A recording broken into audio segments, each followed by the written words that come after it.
তিনটা মেয়ে হয়েছে, এখন থেকেই টাকা জমিয়ে রাখো, মেয়েদেরকে বিয়ে দিতে অনেক অনেক টাকা লাগবে।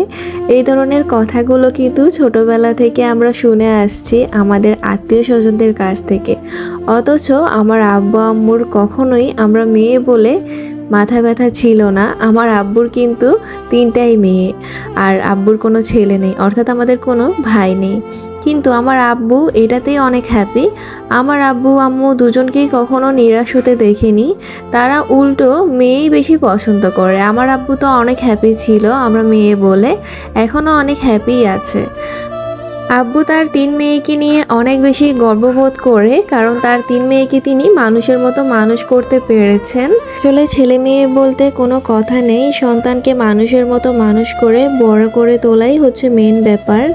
অনেক ছেলেরাও আছে যারা বিবাহ করার পর তার বাবা মাকে দেখে না, অথবা অনেক মেয়েরাও আছে যারা বিয়ের পরে স্বামী সন্তান নিয়ে এতটাই ব্যস্ত হয়ে পড়ে তার বাবা মাকে দেখার সময় নেই। আর যদি আপনার সন্তানকে মানুষের মতো মানুষ করে পরিপূর্ণভাবে জ্ঞান দিয়ে বড় করে তোলেন, তাহলে সে ছেলে হোক বা মেয়ে হোক আপনাকে অবশ্যই ভালোবাসবে, দেখাশোনা করবে।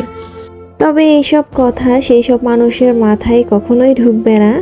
আপনি যদি এগুলো তাদের বোঝাতে যান, এক কান দিয়ে যাবে এবং এক কান দিয়ে বের হবে। তাহলে সেজন্যই আমরা এই কাজটা ছেড়ে দিয়েছি। আমরা কখনোই কাউকে বোঝাতে চাই না। আমরা আমার ফ্যামিলি নিয়ে কিন্তু অনেক বেশি হ্যাপি আছি। আপনারা দেখতেই পাচ্ছেন আমার আব্বু আমাদেরকে ঘুরতে নিয়ে গিয়েছে। এটাই হচ্ছে আমার আব্বুর তার মেয়েদের প্রতি ভালোবাসা। প্রতি শুক্রবারে আব্বু জিজ্ঞাসা করে, কোথায় যাবে, কোথায় ঘুরতে যেতে চাও, কি করতে চাও। আমরা যেখানেই বলি সেখানেই নিয়ে যাই।